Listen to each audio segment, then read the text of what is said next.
Hey folks, Larry Berman here, and here's what's on my radar this week.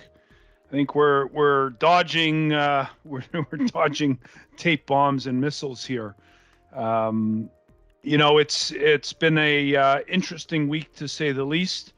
Sell the rips in a bear market is the narrative that traders kind of know.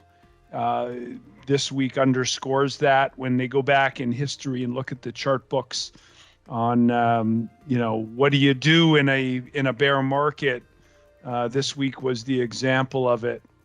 Last week we talked about how oversold our indicators are setting up for a rally, and boy did we get one at the start of the week. So with a week past, nothing has changed. Let's have a look at the chart room and see what we can learn from this week. So on the economic data front, always big news of the month is non-farm payrolls. And maybe there was a hint of a whisper that would be a soft number this week, but, came in pretty much on the screws. Previous revision, not so much. The miss was kind of this unemployment rate that went down to 3.5, but that's really people dropping out of the labor force. And I guess in the JOLTS number, there was kind of some hope that, people were participating more. Anyways, labor is a huge thing, right? Obviously, the rhetoric of the week, just about every central banker out there, FOMC member, hawkish. So it tried to talk the market down from the early week pop. And guess what? Be careful what you wish for, because as I'm sitting here late Friday afternoon, tape doesn't look very good. We've given up all the week's gains at this point, and a little bit more. And so, what does that mean? Well, actually, we haven't. I guess we were lower last Friday, but point being that when you look under the hood and the internals, you kind of learn something. So, let's have a look at a few things this week and see what we learned. Well, so here's the volatility. Here's the intraday VIX reading on Friday, of course, 8:30 in the morning.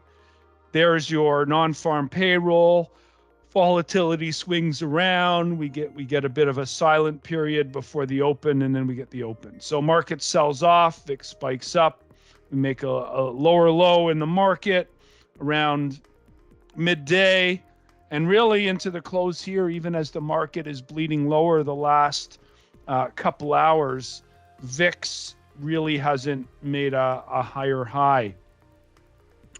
When we look at it on the week, we see clearly that the spike in vol was, mid last week, and we haven't really come close to those levels again. So big divergence setting up in terms of the panic here for markets. So I think that's a positive.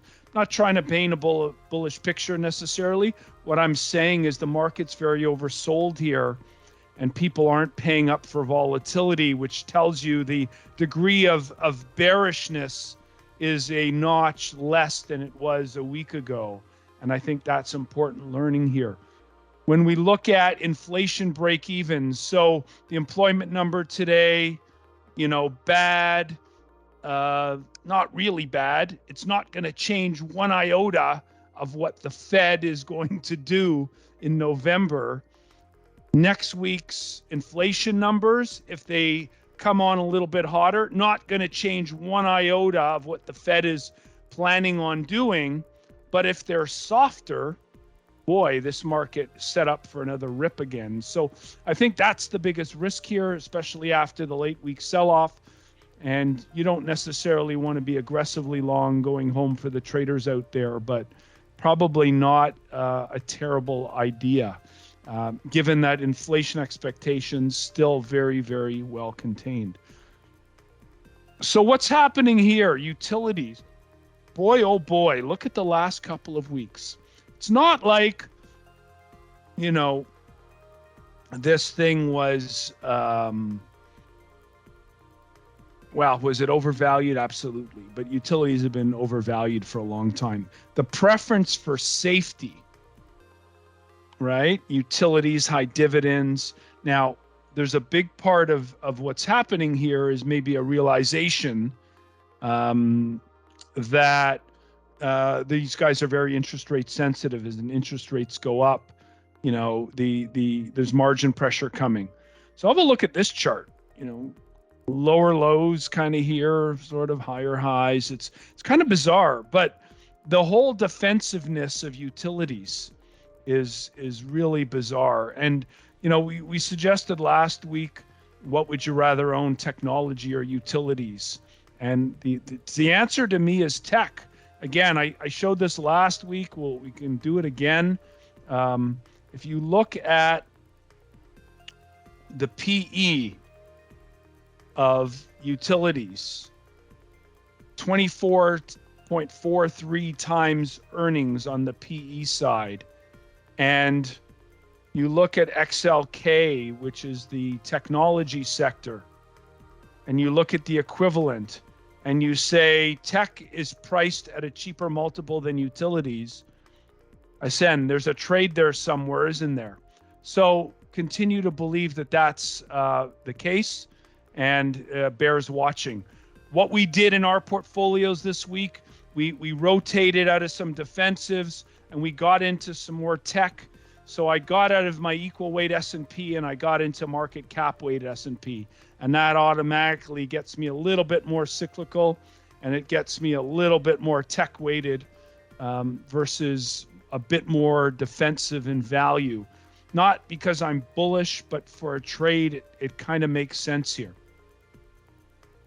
When we talk about systematic and technical trading, OPEC this week cut production outputs. It's really not going to be as much because a lot of them were cutting back. But when you look at the breakout here on the oil-based ETF, back above the 200-day, the multi-month falling trend line, you get that rush in, right? You get the technical traders buying the breakout. And so looks like that right now. If you look at this and you do an intraday and you kind of look at the behavior there, you see a pop early, you see a fail. So let's go into the energy names now. So energy names have been rallying up here too. Little bit of a breakout, if you call that a trend line. I don't really call that a trend line when you get a massive dip like that, but definitely up towards resistance. And what is the energy sector doing today? Massive reversal pattern. Kind of tells you that. Now, is that bearish because the market's selling off? Perhaps. So do you want to play oil from the long side here? And so the bull and bear pick of the weeks, guys, is around the energy trade and how you would trade it. If you're on the bear side, what I like structurally and somewhat bullishly is buying put spreads. Okay, so what I would look to do is buy a 70 put and sell like a 65 put, and assuming you're comfortable being a buyer on the dip. So that would be one way. And if you're looking at a call spread, you can't possibly imagine that when the market was at its peak in June, that we're going to go through those levels. So you would buy a ratio call spread. Ratio put spread for the bears on oil, ratio call spread for the bulls on oil. Those are my bull and bear picks of the week. Have a good one, everyone.